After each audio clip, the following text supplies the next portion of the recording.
You've survived another week. Thank you for listening, downloading, and supporting the Black Man with a Gun show. This week I highlight 1941. Yeah. There was a lot of really gruesome events in history that happened back then that predates and led up to December 7th, 1941, the Pearl Harbor attack. And I want to introduce you to a character that history kind of glazed over. His name is Dorie Miller. If this is your first time listening to the podcast, welcome. Hi, my name is Reverend Ken Blanchard, the guy known as the Black Man with a Gun, and this is the podcast of the African American gun community, amplifying our voices with American history, sharing training, news, and positive information for all America. Welcome to the show. And just in case you wondered, that's me playing the bass on the old Donny Hathaway riff, The Ghetto, with my friend and listener, Tommy, doing the beatboxing on over top of it. I want to wish everybody a happy holiday, whether it be Hanukkah or Christmas, that you celebrate or nothing. It's a festive time for me, even though I'm feeling a little grinchy right now. After John Wayne leads us in the Pledge of Allegiance, we're going to get on with episode number 593, or is it 4? I think it's 4. I pledge allegiance to the flag of the United States of America and to the republic for which it stands, one nation, under God, indivisible, with liberty and justice for all. You may have seen it already. Associated Press did an article and quoted me quite a bit, talking about the recent police-involved shootings of black men. And it's been the first time in a while that I've actually played nice with reporters. Why? Because we've been saying the same old thing forever and a day, and there's a whole bunch of new people popping up all the time, which I'm happy to hear about and see, that sometimes spout stuff that's just straight stupid, in my opinion. I know you're trying to make your point, you're trying to be seen, you're trying to be heard, but sometimes it's not warranted, not needed. Nobody needs to fan the flames. They'll burn on their own, believe me. Folks were ready for this. I trademarked the name Black Man with a Gun, so if it pops up anywhere in the news, I'm going to be hit with it. It was my tactical move. Don't talk about tactics too much. But I did this a long time ago. To be the lightning rod, to be the peacemaker, to be the person who gets in the middle of the crowd and tries to be the voice of reason, to throw water on the fire.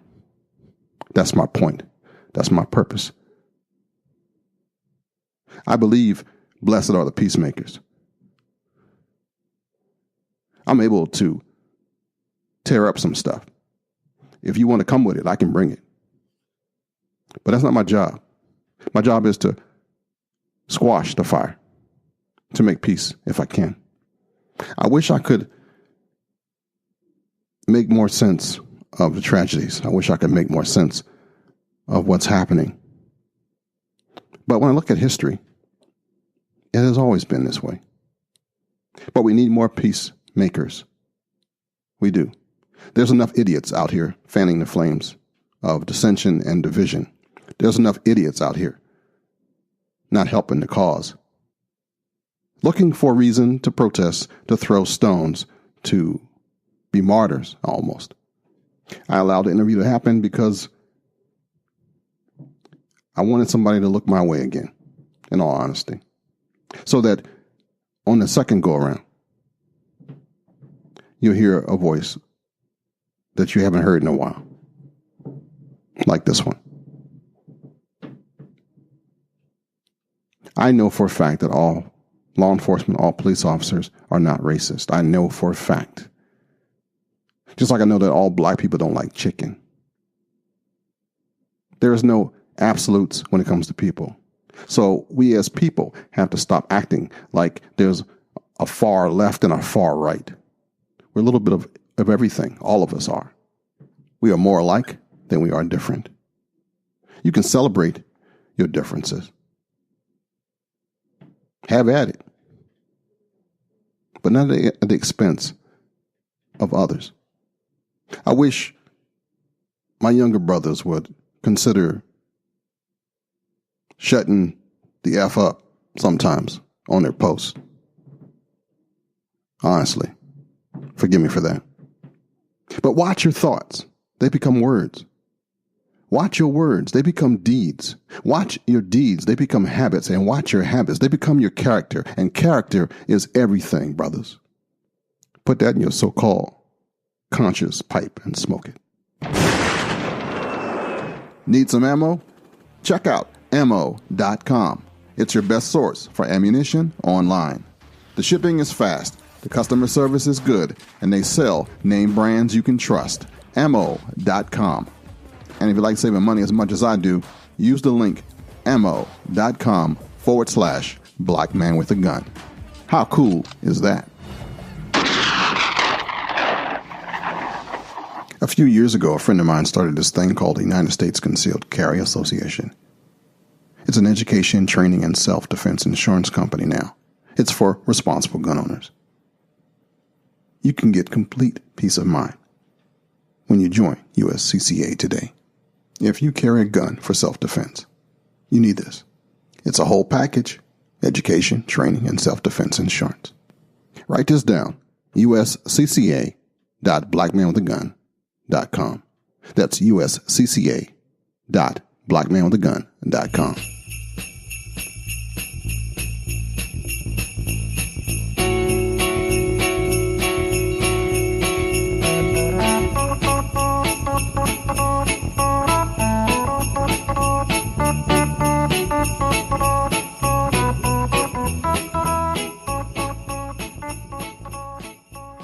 There's no Michael this week. He is doing a lot of YouTube videos and building his channel at M-W Tactical, and you'll find him a lot hanging out with Ghost Tactical as well. So if you miss him, go find m-wtactical.com. All right, next up, we're going to dive into history real deep. So let me know what you think of this week's episode. It's a little different, but hang on. If you stay till the very end, I got another announcement for you I want to share with you.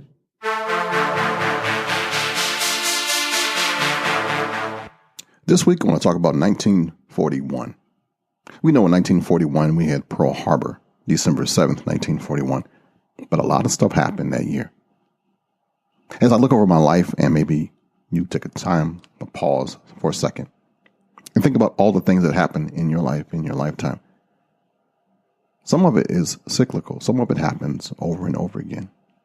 Our moods, the people we get in deep with, the folks we get in Dutch with, the folks we have struggle. It seems like it happens in a cycle. You ever thought about it like that? We're going to go through the year of 1941. We're going to end out with the event that happened that pulled out a hero that nobody paid attention to until then, by the name of Dorie Miller. January 4th, 1941, a short subject called Elmer's Pet Rabbit was released, and it marked the second appearance of a cartoon character known as Bugs Bunny, and also was the first to have his name on a title card. That was in 1941. January 20th, 1941, Franklin Delano Roosevelt is sworn in for the third term as President of the United States. Third term. All hell's breaking loose in Europe. 10,000 men, women, and children with mental and physical disabilities are asphyxiated with carbon monoxide in a gas chamber in Germany in the first phase of mass killings under something called the Action T4 program. January 13th, all persons born in Puerto Rico since this day are declared U.S. citizens by birth through U.S. federal law. February 9th, Winston Churchill, in a worldwide broadcast, tells the United States to show its support by sending arms, that's guns, y'all, to Britain He says, give us the tools and we'll finish the job. There was a war going on in Europe. America wasn't involved yet. Plutonium is discovered in February 23rd by Glenn T. Seaborg. There's fighting in Britain, Eritrea, Yugoslavia. Sometime in March, a Japanese spy by the name of Takio Yoshikawa arrives in Honolulu to study the United States Pacific Fleet at Pearl Harbor in preparation for a future attack.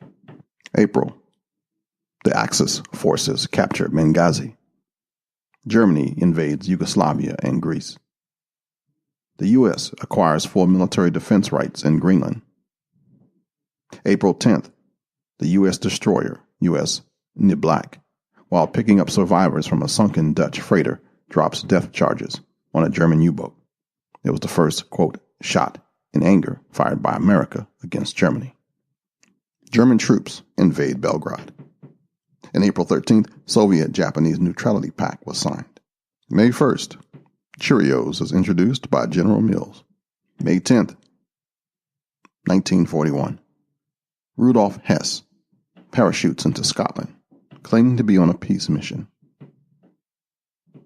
Konrad Zuse presents the Z3, the world's first working, programmable, fully automatic computer, in Berlin.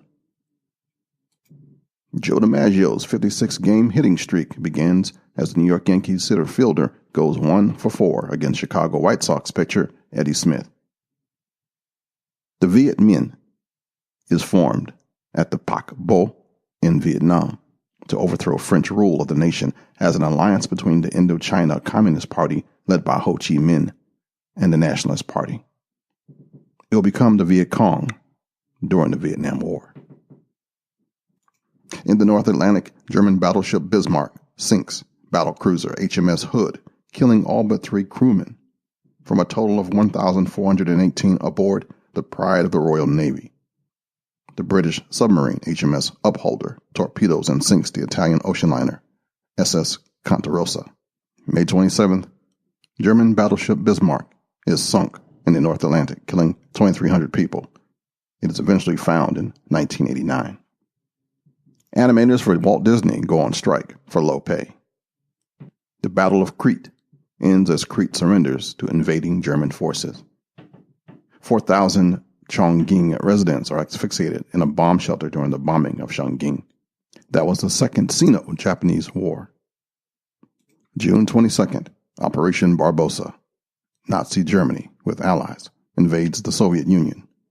Winston Churchill promises all possible British assistance to the Soviet Union in a worldwide broadcast. He said, any man or state who fights against Nazism will have our aid. Any man or state who marches with Hitler is our foe. Italy and Romania declare war on the Soviet Union. There's a Holocaust in Lithuania. Yeah.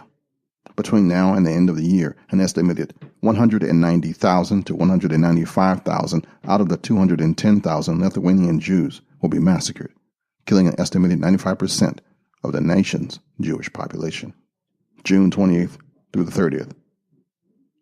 The Lassi pogrom takes place, killing at least 13,266 Romanian Jews.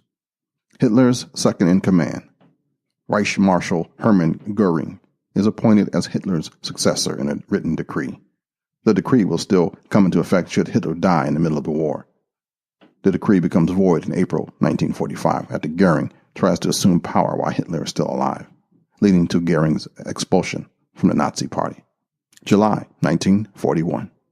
NBC Television begins commercial operation of WNBT on Channel 1. The world's first legal TV commercial is for Bulova watches. The Empire of Japan calls for 1 million men for military service.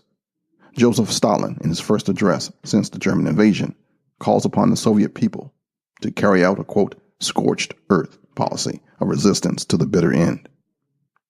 July 4th, the massacre of Polish scientists and writers is committed by Nazi German troops in the occupied Polish city of Lwów. On July 5th, war between Peru and Ecuador.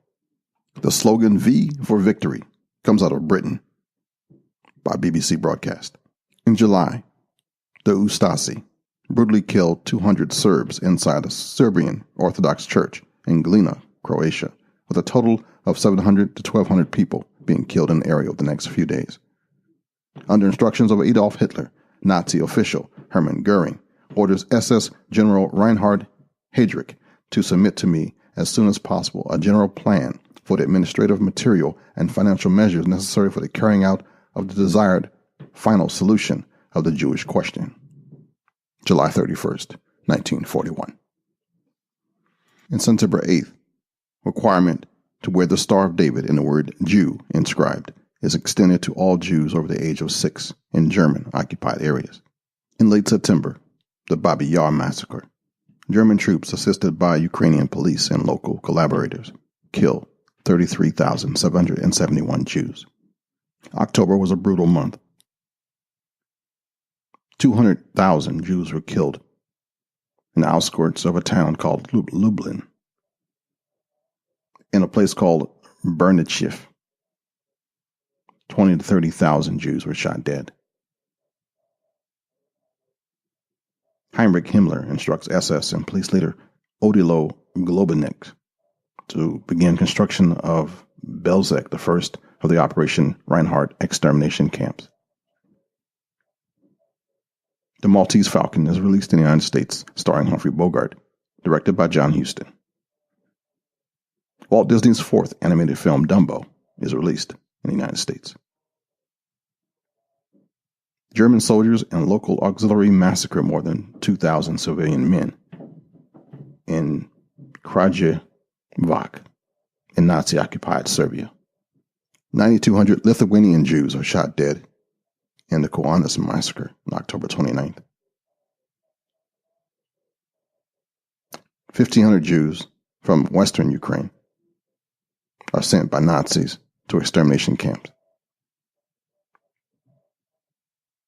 It's also the last day of carving Mount Rushmore in South Dakota, October 31st.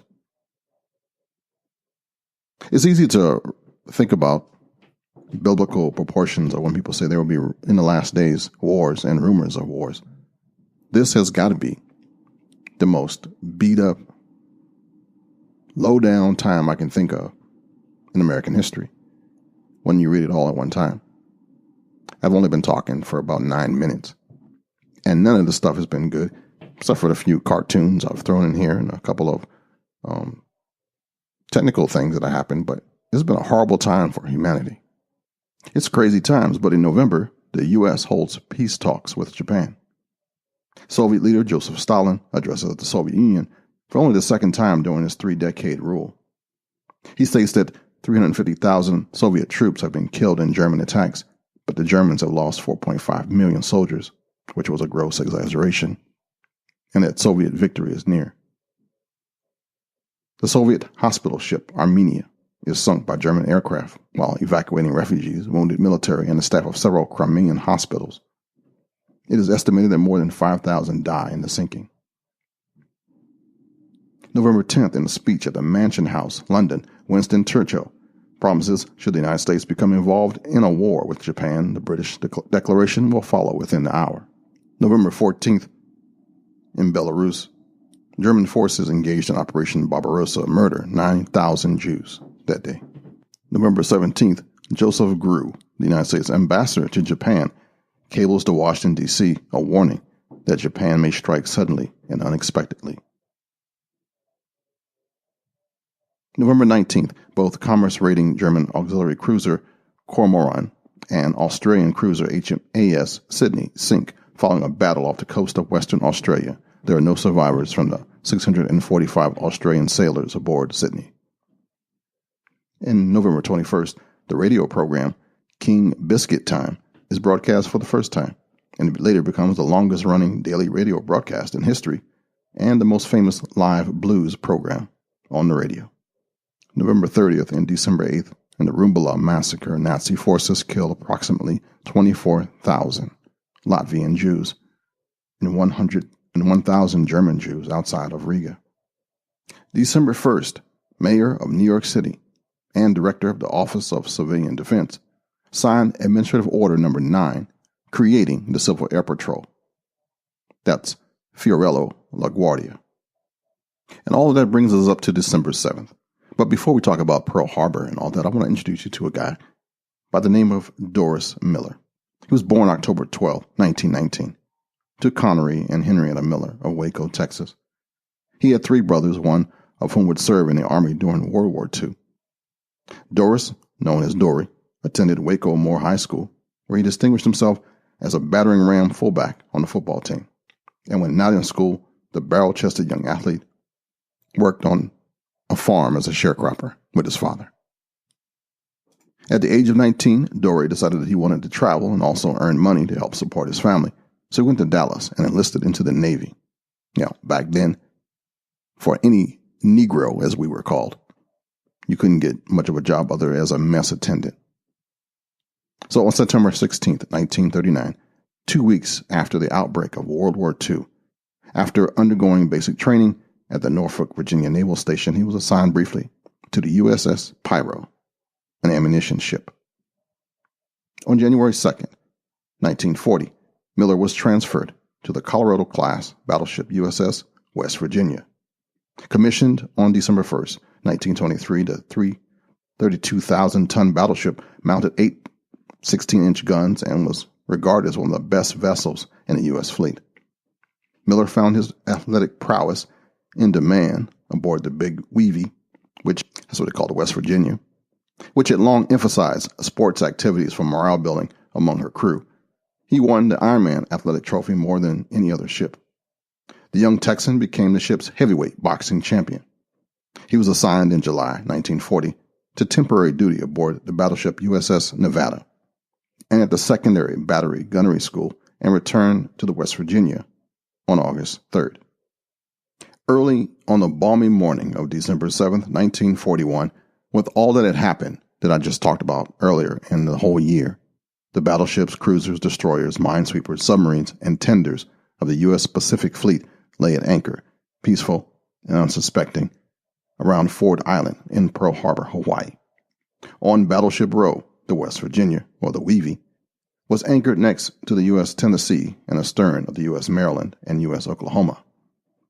Sailors stirred from their bunks that morning, headed to the mess for breakfast, and readied themselves for morning colors and Sunday church services.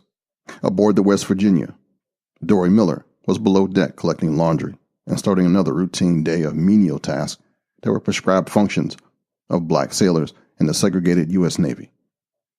At 7:55 a.m., his chores were abruptly interrupted by the sounds of explosions and guns firing and seamen shouting, "The Japs are attacking us."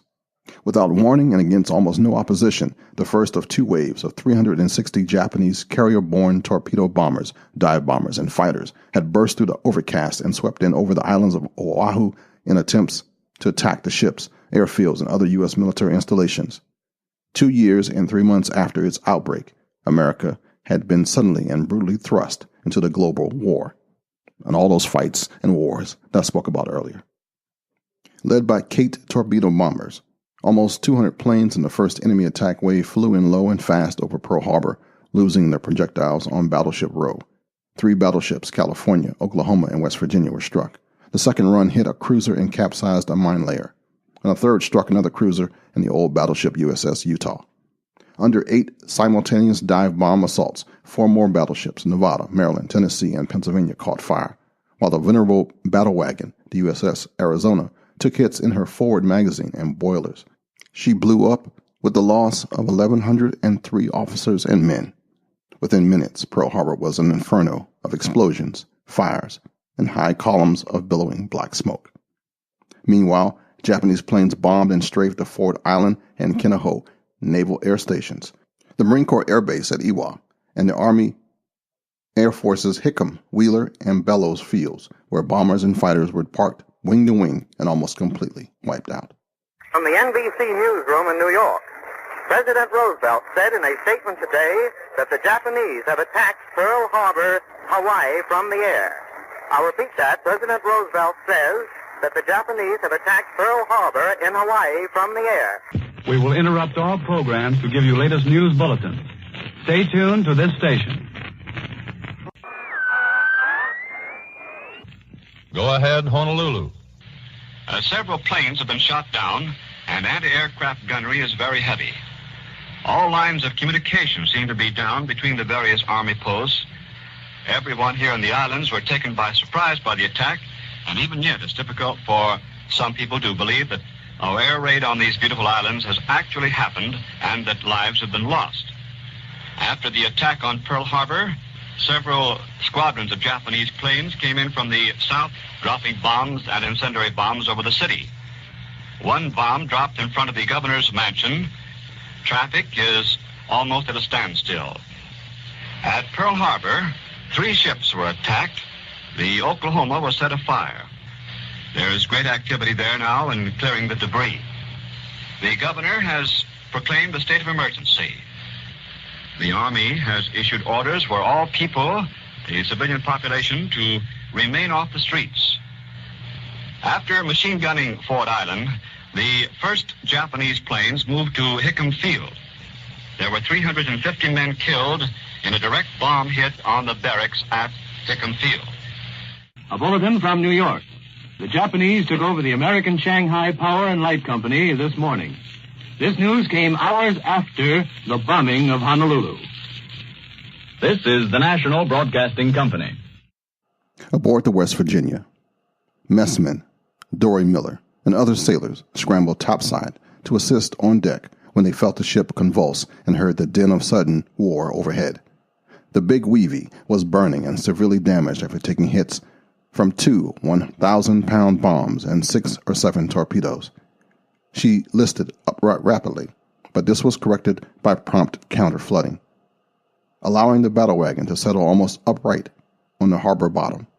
Her blackened, battered superstructure remained above water. On deck, Miller was knocked down by the force of another explosion, but he recovered and assisted fire and rescue parties that had been organized by the ship's well-trained crew. Because of his considerable physical strength, Miller was able to carry several wounded men to safety. Despite frequent enemy dive bombing and strafing, all hands fought the fires. Their spirit was marvelous. It's reported that ship's surviving executive officer, words fail in attempted to describe the magnificent display of courage, discipline, and devotion to duty of all. On the West Virginia's exposed battle conning tower, her skipper, Captain Mervyn S. Binion, doubled up. Steel fragments, probably from an armor-piercing bomb that had just struck the nearby USS Tennessee, had torn into his stomach. Lieutenant Commander T.T. Beatty, the ship's navigator, loosened Binion's collar and summoned a pharmacist mate. Under continuing strafing, and as the fire swept toward the bridge, Dorie Miller joined Lieutenant D.C. Johnson, the ship's communications officer, in dragging the almost disemboweled Captain Binion to cover and attempting to move him from the bridge. But the skipper, knowing that he was dying, maintained command and was concerned only for his ship and crew.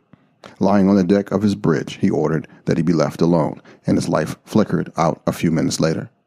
Along with Rear Admiral Isaac Kidd, killed aboard his flagship, the Arizona, Captain Binion was later awarded a posthumous Medal of Honor. Vice Admiral Walter S. Anderson, himself a pre-war skipper of the West Virginia, said later, "He was a bona fide hero. I did not personally know enough to recommend him for the Medal of Honor, but I am glad he got it, because that captain of the West Virginia merited it if anybody else ever did." Binion was one of the 105 men killed out of the battleship's complement of 1,500. After the attempt to assist his dying skipper, Mess Attendant Dorie Miller joined Lieutenant F.H. White on the ship's forward guns. Without hesitation, he positioned himself behind a big .50 caliber anti-aircraft machine gun. He had never been instructed on how to fire a gun, but Miller quickly figured it out and worked the weapon and began firing at strafing Japanese planes. He says, "I just grabbed hold of the gun and fired," he reported later. "It wasn't hard. I just pulled the trigger and she worked fine. I had watched others with these guns. Those Jap planes were diving pretty close to us." During a visit to San Francisco in December 1942, the soft-spoken, courteous Miller explained, "I forgot all about the fact that I and other Negroes can be only messmen in the Navy and are not taught how to man an anti-aircraft gun. Several of the men had lost their lives, including some of the high officers, when the order came for volunteers from below to come up on the upper deck and help fight the Japanese. Without knowing how I did it, It must have been God's strength and Mother's blessing. I ran up and I started to fire the big guns. I actually downed 4 Japanese bombers. Some witnesses said that Miller may have actually shot down 5 aircraft, although the actual extent of any damage inflicted on the Japanese was unknown. Dorie Miller fired unflinchingly at the enemy raiders for about 15 minutes before running out of ammo. Then he was ordered to leave the crippled ship. After helping to rescue more shipmates, he dived into the harbor and swam to safety ashore. Dorie had to swim part of the way underwater, beneath burning oil leaking from the Arizona and other nearby ships. In the wake of the disaster at Pearl Harbor, the press and stunned Americans searched for heroes as compensation and morale builders. The Navy obliged. The newspaper carried stories about the heroism of men like Admirals Binion and Kidd and Chief Water Tender Peter Tumich, who sacrificed himself in the boiler room of a capsizing battleship Utah so that his crew could escape. But the acts of bravery at Pearl Harbor were all attributed to whites, except for one newspaper story about an unnamed Negro mess attendant. The Jim Crow Navy of the time was not ready for a black poster boy. When America found itself suddenly at war on December 7th, most blacks were ready to lend support, despite their second-class citizenship. Less than 24 hours after the Pearl Harbor attack, the National Association for the Advancement of Colored People declared, though 13 million American Negroes have more often than not been denied democracy, they are American citizens and will, as in every war, give unqualified support to the protection of their country. At the same time, we should not abate one iota of our struggle for full citizenship rights here in the United States. We will fight, but we will demand the right to fight as equals in every branch of military, naval, and aviation service. Dorie Miller's heroism went unnoticed for more than 3 months, when its identity was announced by Lawrence Riddick, director of the Schomburg Center for Research in Black Culture in Harlem, New York. Suspecting an intentional oversight by the Navy, he wrote to the Navy Department and asked if Miller's name could be released so that he could be added to his center's honor roll of race relations. The Navy relented, and Riddick was able to publicly announce on March 12, 1942, the acts of America's first black World War II hero. Led by the then called the radical militant Chicago Defender paper and other black newspapers, the press ran stories about the humble messman who had risked his life to save a white officer. Some newspapers referred to him as Dorie Miller, the first Negro hero, and America's non-white community was quick to embrace him as a model. Along with world heavyweight boxing champion Joe Louis, track star Jesse Owens, and singer-actor Paul Robeson. The black newspapers focused unceasingly on Miller's exploits, and civil rights groups demanded that he be awarded the Medal of Honor. He would have been the first black to gain the nation's highest decoration in the 2 world wars. Meanwhile, the Navy now regarded Dorie Miller as acceptable for recruitment posters. Buttons bearing his name and his image were sold in black communities, and folk songs were being composed about him. After being belatedly commended by the Navy, Secretary Frank Knox on April 1, 1942, the proudest moment of Dorie Miller's life came on Wednesday, May 27th.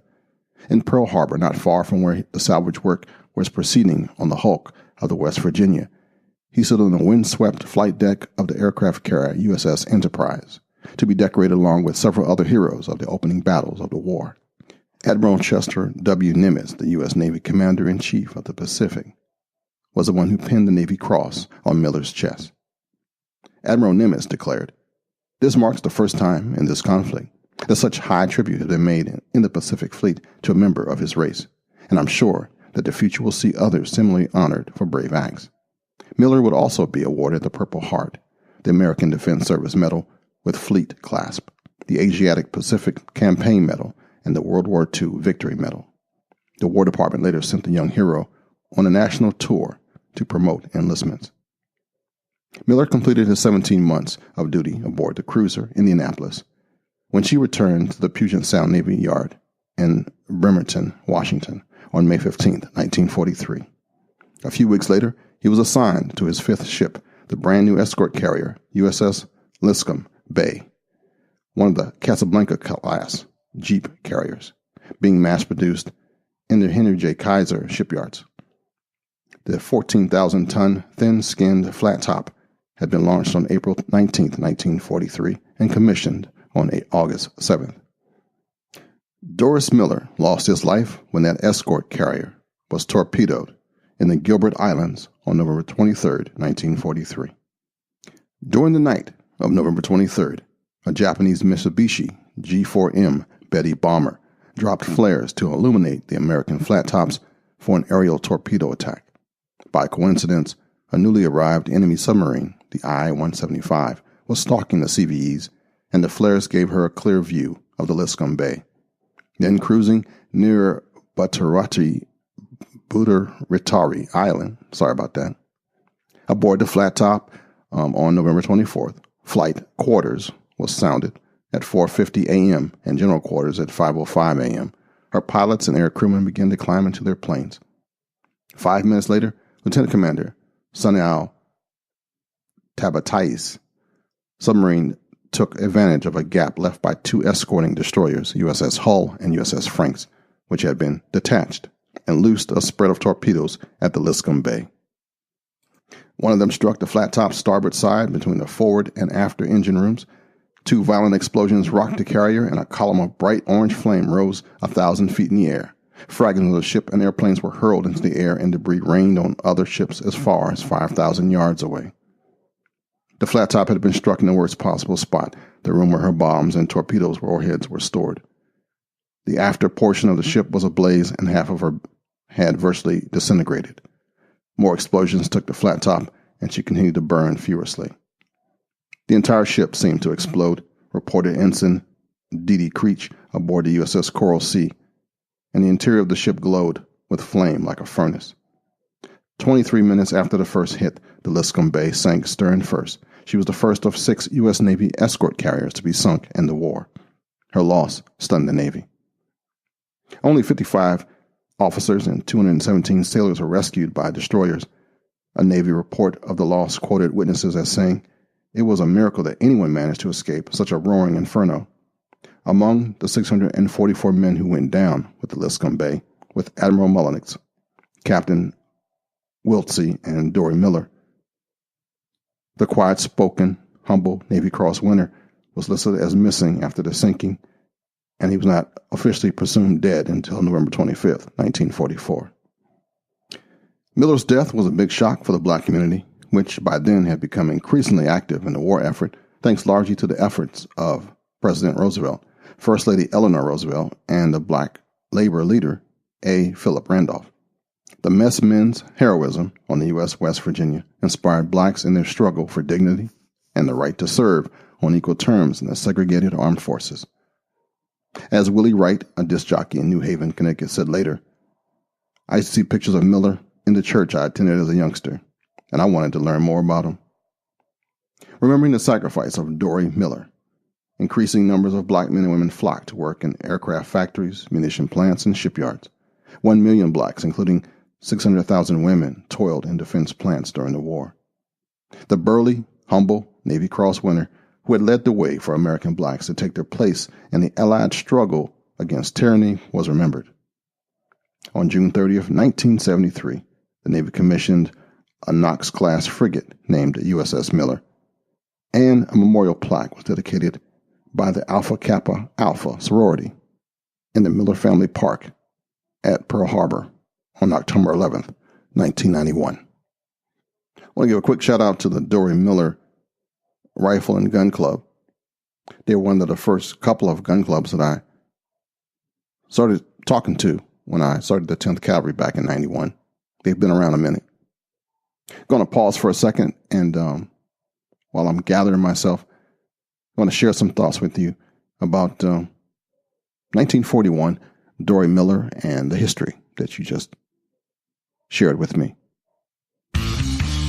This portion of the show is sponsored by CrossbreedHolsters.com. Crossbreed Holsters has gained national recognition as a maker of the best and most functional concealment holsters available on the market today. Each holster is handcrafted to ensure your firearm is safe and secure while carrying, combined with the best customer service in the industry. Visit CrossbreedHolsters.com.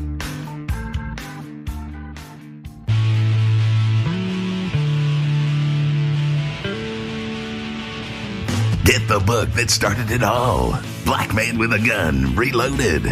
It's the story of a man who's helped change gun rights in America, one heart at a time. It's a primer for the firearms enthusiast, and it's a fun read. It's the story of Ken Blanchard. Get yours on Amazon.com. Black Man with a Gun, Reloaded. MarylandShallIssue.org. It's an all-volunteer, nonpartisan organization dedicated to the preservation and advancement of gun owners' rights in Maryland. It seeks to educate the community about the right of self-protection, the safe handling of firearms, and the responsibility that goes with carrying a firearm in public. MarylandShallIssue.org. This is the group, your group, the grassroots group in the state of Maryland. Join us, no matter where you are. MarylandShallIssue.org. Hey, what came to mind if I didn't put you to sleep with all the history about 1941? Did you see the tragedies about the Holocaust? How Germany was out there, man, doing a whole bunch of stuff on the other side of the pond, and America was waiting. Didn't want to get involved. And they were just killing people. And today we look at the Jewish people and don't really think about much of their heritage, their culture, the sacrifices that they had in their families, the tragedies. And sometimes we get caught up in thinking about ourselves just so much that nobody else really matters. Then there's the history piece of Negroes in the armed forces, black people in the military. It wasn't integrated until 1956, really. The last military outfit, the Marine Corps, had to stop the segregation. But it still was prejudice. There still was issues. And there's also the issue of, are we all just Americans? And it seems that whenever there is trouble, like there was in 9/11, we can forget about our stupidity, our differences, and fight together. It always takes a tragedy to bring us together, but it would be nice if we could remember that humanity has not evolved. We can still be pretty bad to each other, horrible to each other.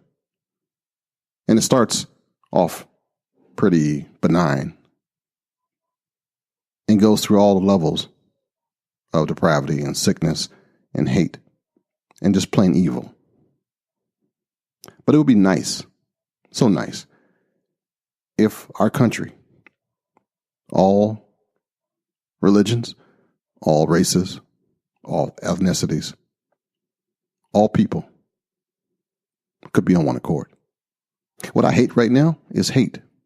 I hate the division between law enforcement and the community. I hate the division between black and white. I hate the division between political parties. I hate the division between those who think they are right and those who know they are.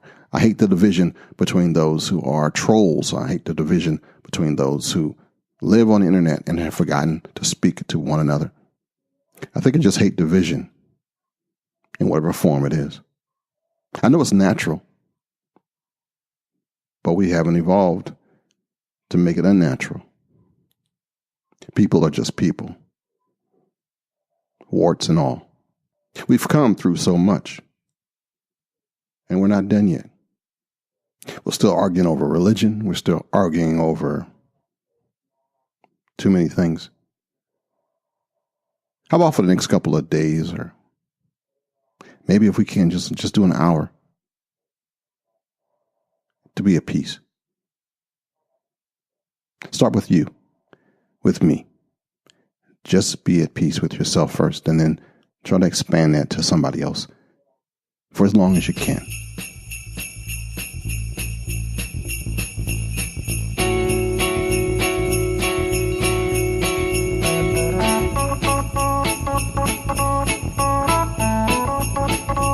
Hello, this is Arnold Schwarzenegger. Season greetings. Best wishes for a joyous holiday. This is Danny DeVito, and I'd like to wish you the best for the holiday season. Well, that's it for this week. I want to thank you for listening, downloading, and supporting this show. We're going through our 13th year as a podcast together. And if you're new to the show, this is the Responsible Gun Owners podcast. Unlike anybody else. We got an app. So if you have not listened through the app, try that. It's free. You can find it on the iOS or your Google Play store for your Android device. It's free. Not free to keep going, but we developed it. And if you're a member of our Patreon family, you're actually supporting it. So thank you so much for my Patreons at patreon.com/blackmanwithagun. Thank you so much for keeping the development going, keeping the show going, keeping me motivated. It's tough out here, and you know that. But I am determined not to be like everybody else. I am determined to be your friend and your brother from another mother. To be Yoda when you need it, to remind you of what's important. What makes us different is not the revolver, the pistol, the shotgun, or the rifle that you own. It's you. Just in case nobody has told you this today, and they probably won't anywhere else, but I love you, and there's not a damn thing you can do about it. Until next time. Shalom, baby. That means peace.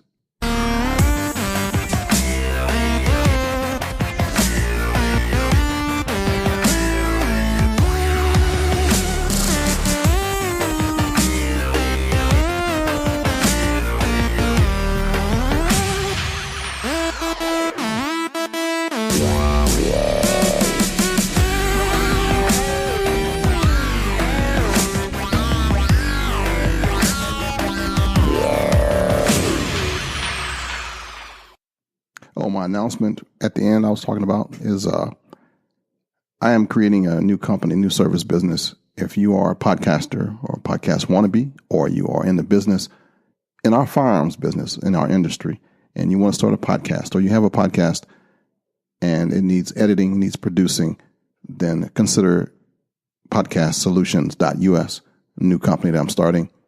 Going to try to flip the script in 2019 and share some of the knowledge I have about putting shows together and making stuff sound well and organized and fluid. And if you have a business, I guarantee you that podcasting can help it. And I can show you some stuff to make you sound better than 80% of the folks out here. Hey, thinking about suicide? I'm here to tell you that you're not alone. If you need some help in the U.S., please call 1-800-273-8255. That's the National Suicide Prevention Lifeline. SuicidePreventionLifeline.org. 1-800-273-8255. You are not alone. And if you want to talk to me, my information can be found at blackmanwithagun.com.